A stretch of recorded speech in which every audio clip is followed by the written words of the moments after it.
Thank you for coming, and hi, Sarah.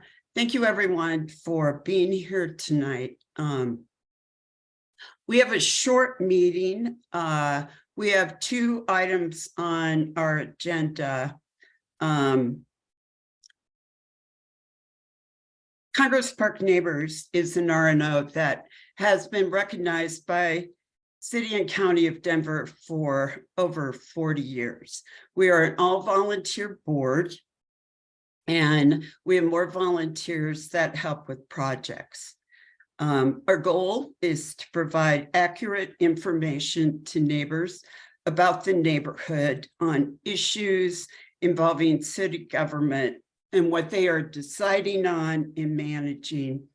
As a board, we do not take a position on any issue or at any city meeting without first polling the affected neighbors.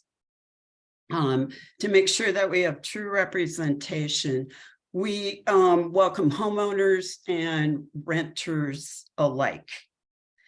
This meeting is being recorded. Please direct questions to the chat. The chat will be turned off during presentations, but there will be time allowed for questions afterwards.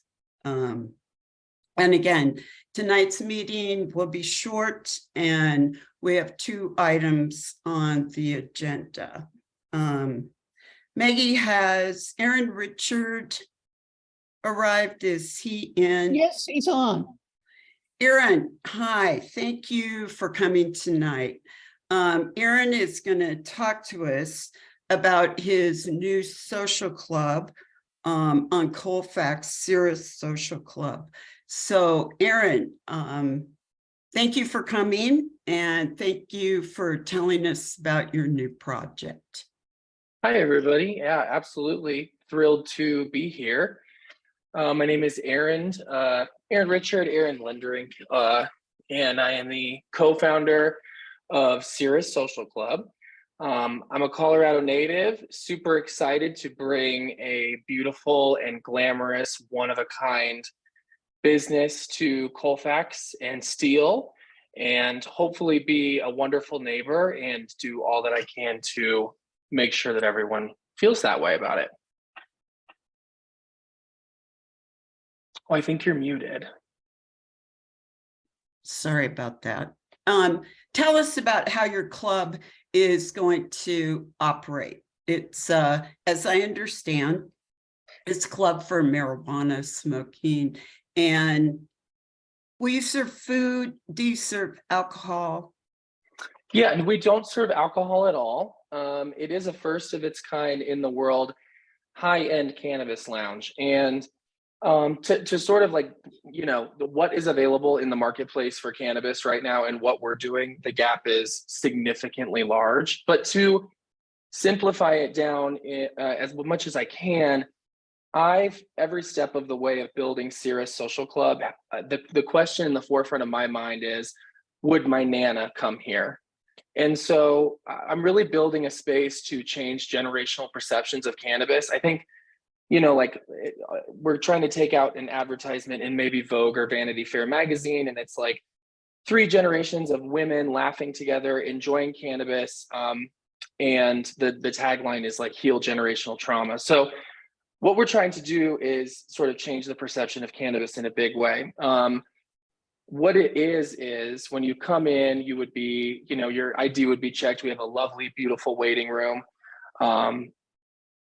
Gosh, I wish I had everything that I could show you guys, but then I'd have to make everybody sign an NDA. But I do have some stuff I could show for sure. And once you come into the main lounge, the first thing you're greeted by is a custom painted Steinway & Sons piano draped in crystal chandeliers. If you would come in for an afternoon time, you would do high tea. So you'd be sat at a beautiful seating area. Everything in the lounge is being designed by Inside Stories, which is a local interior design firm. Our goal is to get into Architectural Digest with this design that we're doing. But you'd be seated for high tea. We would take you through a cannabis session with a device called a volcano, which is not cannabis smoke, but it's warm air with THC in it. So it's the safest way to consume. And it's also the lightest, breeziest way to consume, so no one's over consuming anything. The idea being to introduce new people to cannabis in a way that they can enjoy it in an environment where they will. And then we would do high tea for you, where we would pour 4 different types of tea. You choose one for your full cup, and then we do like mini sandwiches and scones and sweets and desserts. Very classy, elegant affair for what tea time would be. Evening service is a little different. It's just more extravagant, and instead of sandwiches and tea time, it's like charcuterie boards and locally sourced mocktails.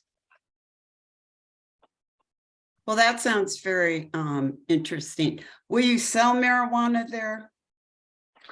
So right now, our license is for hospitality without sales. So right now, our license for the city of Denver is people bring their own.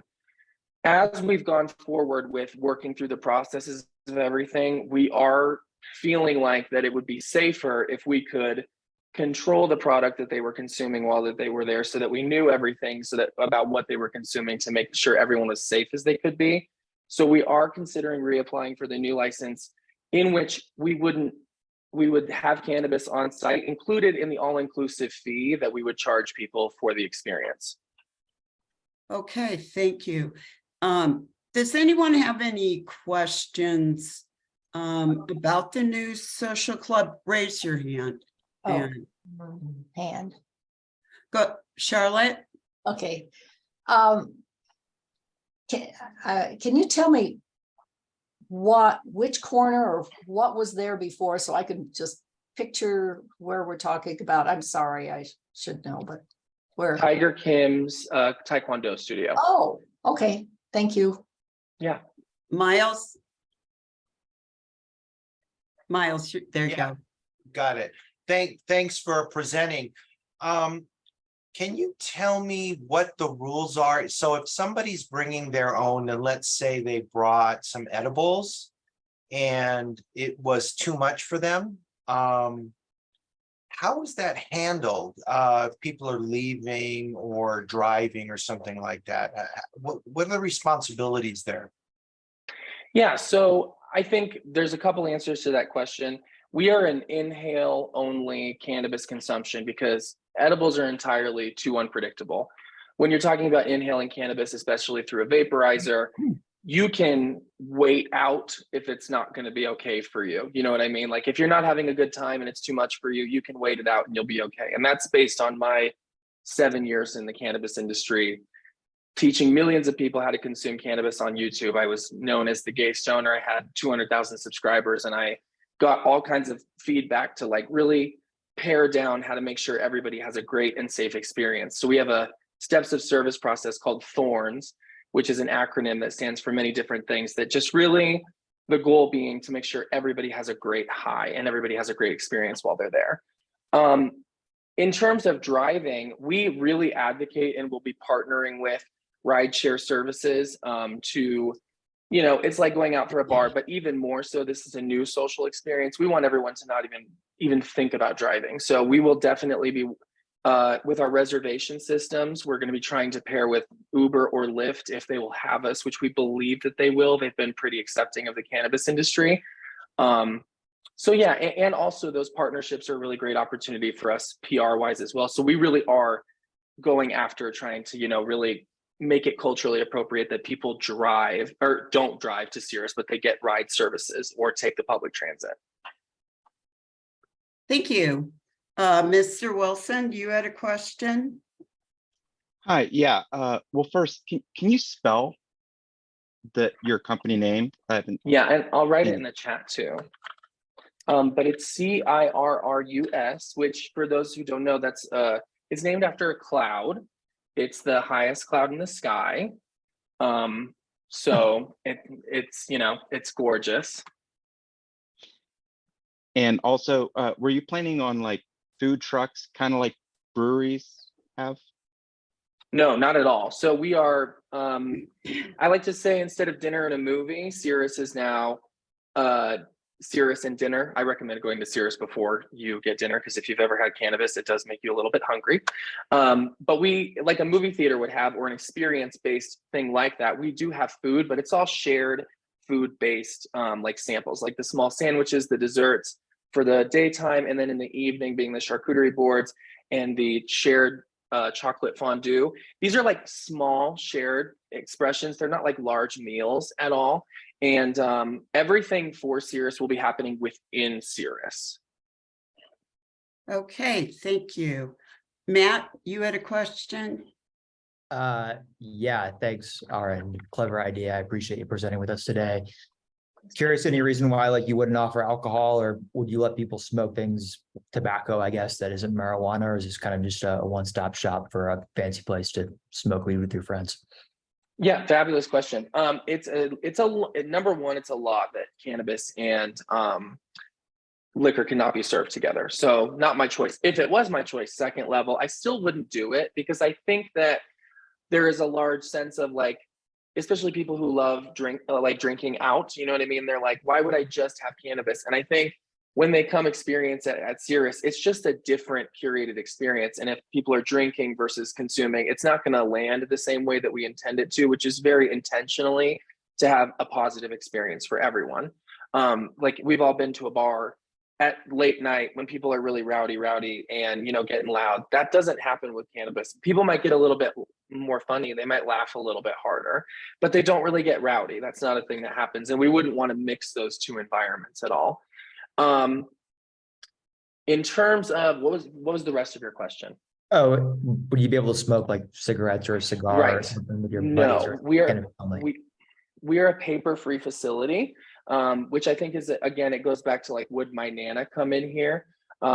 We've done a lot of private sessions, practicing what we're doing, and we only do glass and volcanoes. So the average consumption per person is 2 rips out of glass or a volcano bag. The amount of smoke that puts into the air, which isn't even really smoke at this point, it's like much, you know, less harsh than like a paper burning joint, is just significantly lower. So we have like a Las Vegas casino grade filtration system, like what they have for cigarettes.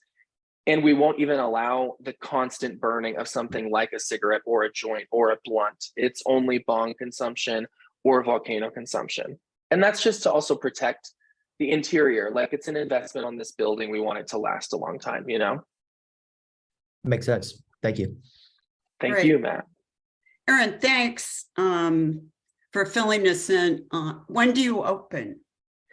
Well, I'm hoping that we will open in October, November, but you know, like there's certain delays for, especially our mechanical system for the air supply to do all of that. There's a lot of delays on that from the, Okay. you know, we're just still, you know, takes a long time for things to get to Denver apparently these days.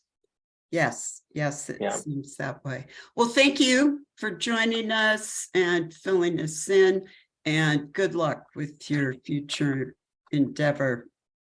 Thank you so much. And I also just wanted to say, I'll put the email for Cirrus's contact in the chat here. It's info@Cirrus Okay. Social Club. If you guys want to check us out on social media, there's a large visual representation there of what Cirrus will look like. I very much appreciate all of your time. And as a Colorado resident myself, I really do want to do a good job for you. Our ears are open to you as a community, 100%. Thank you. Thank you. Thank you all very much. Thank you. So our second presentation tonight is from Myles Tangalin, who's been involved in the BRT for several years now. Myles is going to do a presentation and an update on where we're at. So Myles?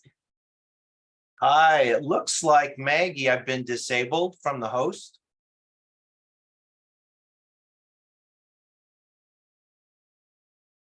So sorry. Just a second. Okay.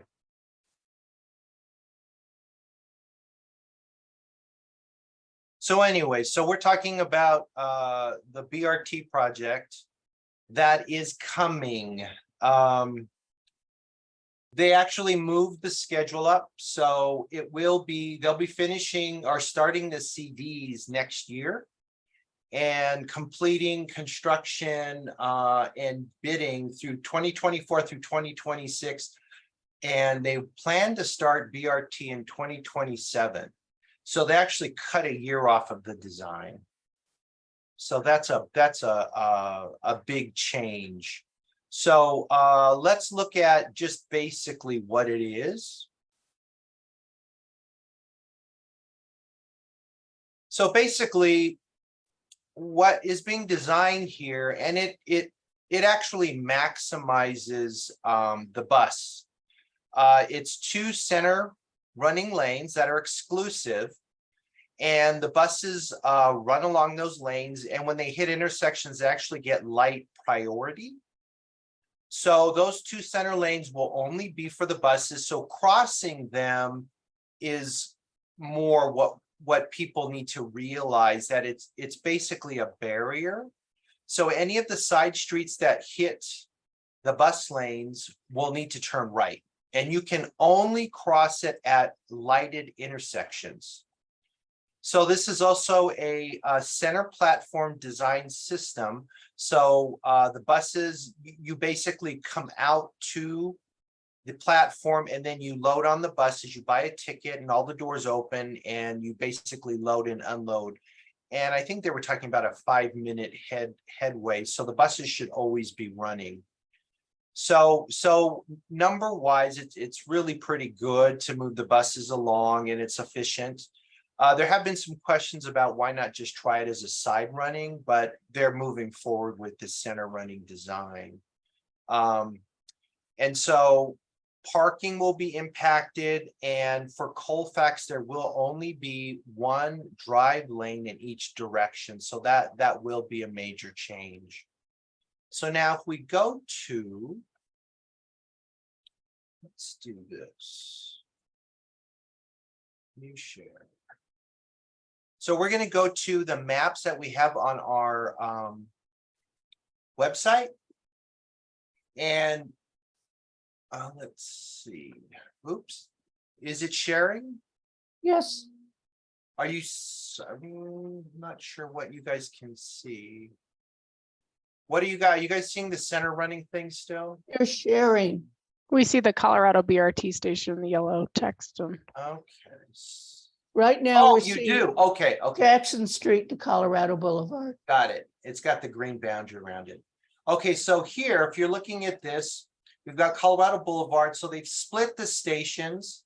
One station will be on the what is that? That's the east side, and then one will be on the west side. So the west station will be in front of National Jewish. So if you look at this, I think what they told me was they're going to do 2 turn lanes off Colorado Boulevard onto Colfax. And again, you've got the station and the 2 bus lanes. And it looks like they've taken away the parking in front of the gas station. So they've widened that. And then they're showing on these maps the parking spaces that will remain. So even looking at National Jewish, they're unable, you can only, if you wanted to enter National Jewish and you were heading west, you would need to go all the way to the next intersection at Sprouts, make a left turn, and then make a left turn again and come in through the back of National Jewish. So let's go to the next section here. So again, we've got National Jewish here. So Jackson Street, all traffic leaving can only make a right turn. And as you move down Colfax, your first left turn when you enter the neighborhood will be at Garfield. And if you look, they've got some bicycle crossings and again, right turns, and you're able to go through. And so then this is just one of the 4 intersections where you can make a full left turn. Now, if we move further along, they have a new station here at Madison. So what they did with Madison is, which is, well, I don't know if it's good or bad, but it's a T intersection. So if you're on Madison and you're trying to cross, you can only make a right turn on Colfax. So you'd need to go on Cook Street, make a right turn. And, oh, I'm sorry, you cannot make a left turn on Madison. This is only It's only for passing through because there are no left turns. So this one you would not be able to do that with. So again, you're starting to see, well, what the questions that it raises for me are, so what are the impacts of the traffic? And also for South City Park, they're also limited as well with the bus rapid transit lanes. So we'll go to the next one. Miles, are you sure you can't make a left there if you're eastbound on Colfax at Well, if you look at where the left, Madison? if you look at where the left turns are, there actually would be a left turn lane. There is none here. Well, but so there's one travel lane in the eastbound direction and a light. I would assume that, I don't know, yeah, left turns only allowed at signalized intersections is the underlined text. Right. And if you so, look, if you look at Garfield, do you see how there's a left turn lane? well, they have a lane and there's I don't know, we should confirm that one way or the Okay. other. But Yeah. what I'm not seeing here is I'm not seeing a turn lane. You see, it would be, it'd have to be 2 lanes because one lane would have to stop and then you'd be able to make a left turn. Yeah, So So then as we move up, again, you've got the Madison to the right. So again, you've got Cook, you've got to make a right turn. Adams is the next street where you can make a left turn. So all of that traffic, you'll get one left turn and you get the light, and this is where we've got the Bluebird. So this is a concern I brought up, and I've been asking for statistics on, so what's going to happen with the load on these side streets, because there will only be a few left turns. So again, you can see one left turn here, and because it's at a T again, I don't think you can cross, but we need to, you'll be able to turn left there. Right, I need to understand Yeah. the geometry a little bit better. So then the next one, again, you've got a light, and this is the existing one at Steel. So again, you pass through. So can I ask a question about Adams? Sure. Sure. Are people going to be able to turn right coming, if you're traveling east on Colfax, can you turn right and go south on Adams? Because those bulb outs just make it look super skinny. Well, that's part of the design, is to maximize or minimize the crossing for the pedestrians and give them more space. But per this, I would say you could make a right turn. It's just they've narrowed it down quite a bit, and that's actually going to slow the traffic down. So yes, you would be able to make a right turn. But it leads to questions as to, so what happens at Adams and 14th? When I was talking to the traffic engineer, I've been trying to get this information for the last few years. It's like, what's happening on these side streets? And what we were basically told at the last meeting was the city's going to be looking at safety for Adams and 14th and even 13th. And so I asked the traffic engineer, I'm like, well, wait a minute, didn't you guys run calculations? Because you calculated all of the turns and how you're going to reduce accidents. So why can't you tell me what's happening at Adams and 14th? And his response was, well, we didn't get to that minutia of data. And I was kind of surprised at that. So it's almost like if you're engineering this, we need to understand what the impacts will be into the neighborhood, what the loads will be. And they were throwing out some numbers of some of the traffic will be at the peak hours, it'll be plus 50 vehicles per hour. And maybe on these side streets, if I'm correct, they said it would be 2 to 5 vehicles per minute. So the neighbors at the last meeting were saying, well, that's a lot of traffic. So I would like to understand what the impacts are for this. I truly do not understand. So then we've got Steel Street, and again, you've got your solid bus lane. So again, St. Paul right turn, and then Milwaukee, we'll take a look at that one. So then Milwaukee, again, a right turn. I'm sorry, can you go back to Steel? Because Sure. I've been looking at these and it just doesn't make sense. So they're putting a light at Steel to turn people into the alley? I don't think you're going to be able to go into the alley. I mean, that's what it looks like though, right? Correct. And I know Maggie had mentioned that. She goes, people can cut straight across and go right into the alley. And I'm like, well, I don't think they're supposed to. But I don't know. Again, more questions, but that's a good So question. I think southbound there, if you're traveling southbound on Steel approaching Colfax, you'll be able to make a right, but you'll also be able to make a left and go eastbound on Colfax. That's it essentially kind of functions as a T. Could you go into the alley? Yes. Yeah. They may put a do not enter. I don't know. That's How I it is don't- currently, for what it's worth, light going directly into alley. Yeah, because I would think they don't want people using the alley for a street, because it could back up in the alley as well. Myles, Mhm. there's a couple folks that have a question, I think probably about where you're at right Okay. now. Go ahead. Would it be okay Yeah. to take them? Mr. Wilson, I think, had his hand raised, was the first one, and Emily also. So Mr. Wilson, go ahead with your question. Thank you. So Myles, a little bit of background, if you don't mind. There's been a lot of like, they told me, and I've asked, can you give some context of these interactions that you're referring to? Oh, I've been involved with this project. I think it's been over 15 years. When they first started, it was side running. I've been a representative for Congress Park. And so I've been going to all the stakeholder meetings and it just is questions I've raised. And it just more basic. It's just related to design. If you change one thing, there are impacts somewhere else.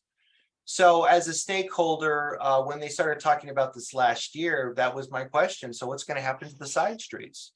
And they were starting to do some of the street calculations. And so it's like, well, you completed them. Let us know. Well, what's going to happen on 14th? What's going to happen on the side streets? What is your predictions? Because you've done all this engineering and you've modeled it. So I just wanted to know. And then we were told all of last year, well, the federal government has the plan and we cannot release that information until they approve it. And so they've only just released this information this month. So after all of these years of planning and working on this for a few years, this is the first time they've released it. Does that make sense? Only a little bit. You threw more like they've and weaves in there, but and you said as a stakeholder representing Congress Park, I'm unfamiliar with when you were elected as a stakeholder, but that's a different problem. Were you in attendance for the updates at Carla Madison Rec Center? Because I think that is what needs to be shared, and not just shared. Let me rephrase, relayed. We need to be relaying what was presented from the city to our constituents and not doing our own presentation with I've asked, I've been told. Mr. Wilson, this is going to be a civil discussion this evening. I'm being civil. And No. I'm going to ask you to stop, Myles. I believe Emily also had a question. Emily, did you want to ask Myles about something? Oh, I'm the worst at waiting my turn. I asked about Adams and Steel All right. already. That's great. Okay. Go ahead. Oh, I'm Well, sorry. well, Brian, I think the city presented it and it's been recorded and you can watch it. The presentation is listed. It's on the website. All of the slides are there. What they're not talking about is what I'm talking about. I'm talking about the side streets and how the traffic patterns are going to change. That is something that has not been addressed from the meetings that I've been involved with for the last 14 years. And so May I say something, please? Oh, go ahead.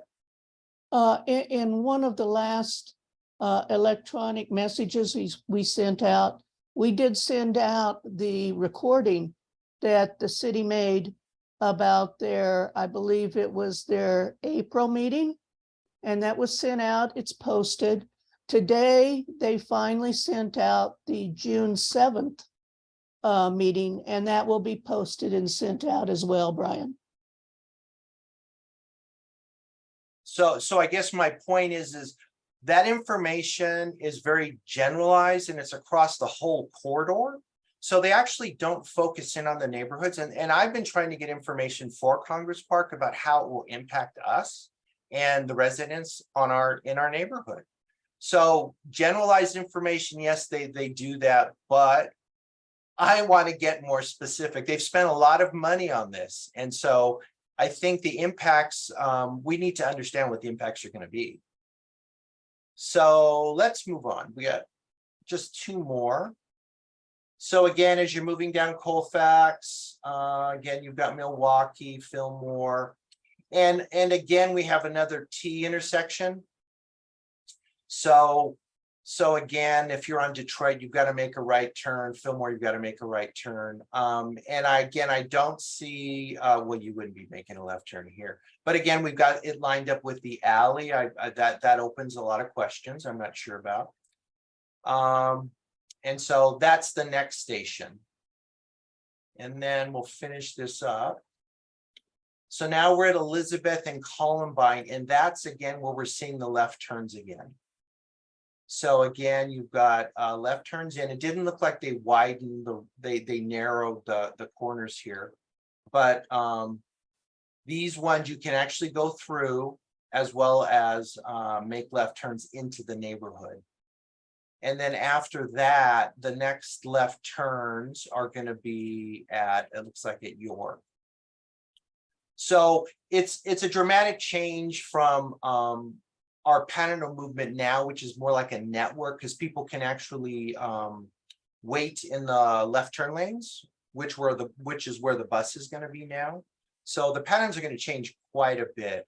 So again, all I've been asking for is just explain what the impact's going to be. And I would just want the neighbors to know these few streets absorbing a lot of left turns. I just would like to know, what are their expectations? Is traffic going to back up at 14th? What happens when people go through the neighborhoods and they go to 13th? What are we looking at? And I think they have the numbers. So I just want to get people to be able to ask the right questions that will impact them. And even on some of these side streets like Adams, I mean, are they going to take parking away? There's just some very valid questions that I think have not been addressed. And again, they will be starting CDs at the end of this year. So the design is basically complete. So it's just more, I think, trying to understand the impacts and even how they might mitigate some of this. And again, that's something I've not heard from the city at this time. Myles, has the issue of the conflict with trash on the streets and this at the meeting at Carla Madison, they said they anticipated about 50 cars an hour going down Adams, which has parking on both sides and is a relatively narrow street. Has anyone raised the issue about what's going to happen when all the trash bins are out in the street too? I don't think that one has come up, Vicki. But the people at the last meeting were saying that they live on the street and they've got little kids and parking's difficult and it's very narrow. And I didn't really hear any answers. Now, they did agree to meet with us about this. So I think if we come together with good questions and maybe send it out ahead of time, we can get some of these questions answered if people are worried about certain things. Emily, did you have another question? Oh, you're muted. You're muted. Emily? So I was at the Carla Madison meeting and I tried to listen to the recording today and it's really bad. It sounds like Charlie Brown's teacher. But I forgot to ask, and since you've been involved for so long, Myles, have they talked about what they're doing with the 15 for the 5 years that it's going to take them to build this project? Well, basically, I don't think I heard, I think they're gonna keep running it, but I'm not sure. I don't know. That's a good question. Because they're gonna be tearing up Colfax for the next year, replacing the water. And then it's gonna take 2 years to build the BRT. So you're talking about 3 years of construction. I assume because it's the most used corridor in the region, that they're gonna make sure it still runs. They'll just work around it, is what I would suspect. I hesitate to assume. Oh, any that's a good this point. project. That's a good point. No, it's a valid question is what's your plan? What will you do? Yeah, because when I asked, my concern was much like yours. It's not the interior streets, but that they're feeding us to Colorado and York and Josephine basically all the time. Right, That we're gonna get stuck in our neighborhoods, because when they were Right. fixing the hospital, 14th going east, we were stuck in Congress Park. You couldn't get out because Colfax was blocked for lights. right. And they changed their tune from just in that Carla Madison meeting, they said it was 1 minute per mile delay. And when I asked specifically about 14th in Colorado, they changed that to multiple signals delay. Right. Right, I do remember that. Yeah. And so it's almost like I want a map with some numbers, because they give generalized numbers. And if it's for the whole corridor, it's not really helpful. I kind of want to know what's happening on Adams, what's happening on Columbine. They have the numbers, they've done the calculations. Thank you for going to all these meetings. I think I would have thrown something by now, so thank you. Myles, Matt has a question. Matt, go ahead. Ditto the prior comment. Thanks for being so involved in going to all these meetings, Myles. Curious, I haven't been super involved in the back and forth. I'm just curious if you have any background on like how people have discussed what this means for 17th, 13th, and 14th and traffic spilling. I mean, hopefully more people take the bus, but knowing that not everyone will. Any projections on what that's going to do to 17th, 13th, and 14th broadly? And I imagine that ties into what happens on the side streets for people diverting out of Colfax. Just kind of curious for context over the past 6 to 18 months. They have now released the traffic information. Those are valid questions. What's going to happen on these arterials? Because they do know the load will leave Colfax, but again, they've not actually really released those numbers. Because again, they'll talk about 14th, but it's like, are we talking about 14th in our neighborhood? Are we talking about 14th on the other side of Colorado Boulevard? So anyway, so I'm hoping we can maybe come up with some questions, because those are all valid questions. And again, if you're projecting out, you're gonna have more safety on Colfax because it's a BRT and it's center running and you've got a platform in the center. But now you've moved that traffic out to 13th and 14th.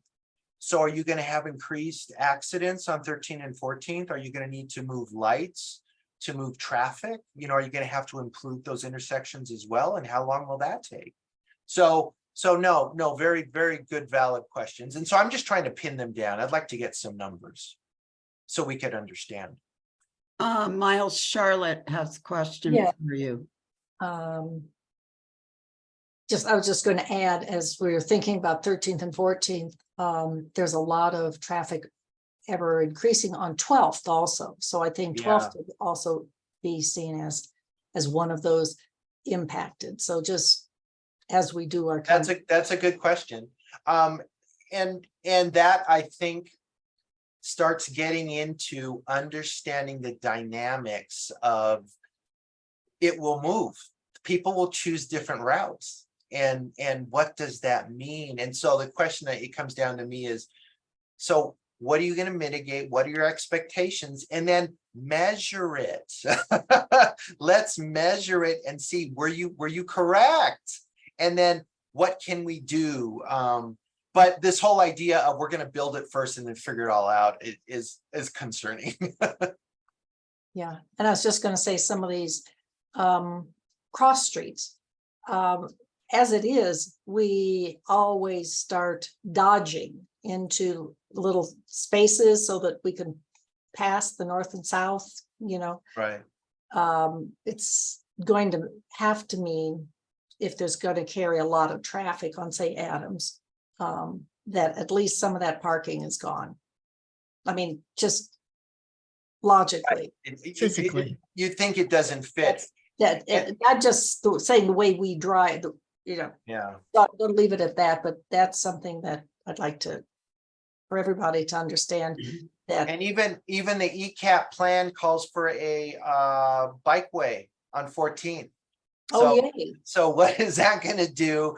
And it also you start asking questions of ECAP was saying higher densities along Colfax with less parking restrictions. So the developer, the new buildings actually can request less parking requirements. So now you're getting higher densities, less parking. So what does that mean? So anyway, so it just raises some questions of how we understand how the system is changing and what they're projecting. So there's just a lot of questions. Thank you. Myles, Okay. I think Wendy has a question. Wendy? Yeah, hi, thanks, Vicky. Thank you again, Myles. Let me add my appreciation for you to be at all these meetings. Like Emily, I think I would have thrown something by now. When I'm looking at the plans, it looks like their ultimate goal is to run buses every 4 minutes. So we have a lot more buses on Colfax, so more people will use the bus. But they could do that right now with all this, without all this construction and disruption. Has anyone ever raised that to them, and what is their reply? Is this just somebody's legacy project that they want to get done before they retire or something? Well, everything you said has been brought up. The neighborhood groups on the east side are saying exactly what you just said. Instead of spending $300 million to do this, Think of all the people we could feed with that money. right? Or let's test it. Because you're using regular buses, you could just test it and see, does it work? And then if it works and it's successful, then implement this expensive infrastructure change. So it has been brought up, and so I just know they're moving forward with the construction documents with a center running. So, and have neighbors also asked questions about not just the impact on the side streets, but removing half of the driving lanes on Colfax for how many miles is this? Is not going to make Colfax a more effective state highway. And it's actually part of a federal highway too, isn't it? I don't think it's federal. I know it's state. It's state and city. 241. Oh, so is it? I'm not sure. Yeah. Okay. Yes. Okay. Yeah. Okay. Anyway, No, good. removing half the driving lanes on Oh. Colfax. Right. And one of the sentiments that I did hear at the meeting earlier this month was the priority is to move people. And this would do that. It's just there were other consequences. And so give us the good and the bad is the way I feel about it. Yes, it really will. If it's used, it could be wonderful and fast, and but what happens to everything else? And what happens to the people who currently use the 15? A good portion of whom are homeless. Are they going to have a solution for those people so that they're not on the bus as every day, all day long, like they are now? good question. Which frankly keeps people from riding the 15. Yeah. Wendy, they, So Wendy, I asked that question at the meeting and they didn't answer it. They just blipped over that one. Yeah. Because That's I'm afraid to write it now too. I mean, I'm not afraid to ride it, but I mean, I wouldn't take my friends downtown with me. My friends from the suburbs, I would not take them on the 15 downtown with me. Oh, yeah. Yeah. hey, Matt Okay, has that, I'm another, done. Matt has another question, and we're gonna run out of time. Okay. Matt, go ahead. Thanks, Myles. Sorry for double dipping here. I was just going to, as you kind of tally questions to take back to the board in this meeting, I personally would be really curious of there's like 5,000 people that live in Congress Park or so. What's the proportion of traffic down, say, 17th, Colfax, 13th, and 14th that they estimate is like from the neighborhood going in and out versus people commuting through? And I asked that because it seems like a lot of these questions, and frankly, some of my concerns as well, are about congestion and some things of that nature. And I'm curious, like, if this project diverts people from cutting through Congress Park as a commuter path, that's good for us because it's less busy and we can, still get in and out. On the other hand, if, all the traffic is people in Congress Park, then it makes our lives a disaster. I would imagine it's more people cutting through, but that might be a pretty quantifiable way to get some answers for like how much of this overflow into other arteries is folks who are going to be deflected somewhere else versus, us getting in and out. Just No, that's good. That's comment, good. maybe more than a question. You feel free to refute that, but I'm curious if that might be a better way to get some answers around these numbers that they may or may not have someone out with a gun, getting every single car all day long to, get a rough estimate for what's going on when this happens. Well, I know they've got projections for how long the commutes are and how people use the roads. So they might have some information on that. It makes sense. I think more people cut through the neighborhood than live in the neighborhood because 13th and 14th and Colfax are really quite busy. But no, that's a very good question. So, and that's understanding how the system is interacting with the neighborhood. And again, you tie that into what the potential changes are going to do. And we can start getting an inkling of what the impact will be. That's very good. Well, Myles, it sounds like we got some pretty good feedback about questions. Do you think there's any chance we could get someone to come directly to a meeting? Or that's what I requested, but I almost think what we need to do, and I'm gonna start, I've got some time now to start meeting people like on Adams and some of these streets to get a consensus of what they think they need to hear and maybe take that. Right, we can get something together and say, okay, what are things people are worried about? And what do they need information on? I think we can do that. Now we can always ask. Okay. They may not answer, but we can ask. Well, and I understand it's impacting a lot of neighborhoods. To Matt's point, they aren't talking about the north side, and I suspect it'll be impacted in very similar ways. But thank you, everyone, for attending. And this will be an ongoing topic for us throughout the year. I have heard from some small businesses that are deeply concerned, which, as everyone knows, Colfax is lined with small businesses, and they're very concerned about being able to survive the construction alone.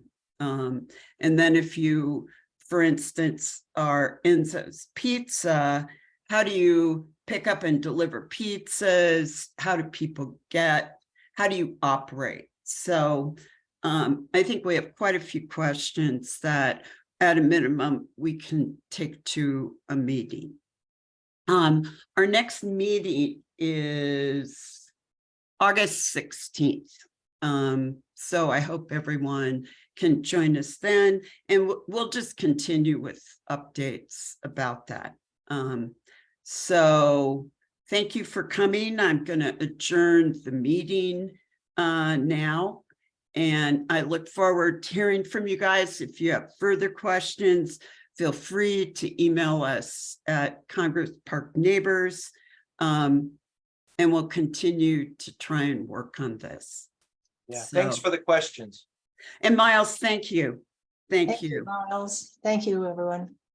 Thank you. Thank you, everyone. Have a good evening. Thanks, Vicki. Thanks, Myles. Thanks.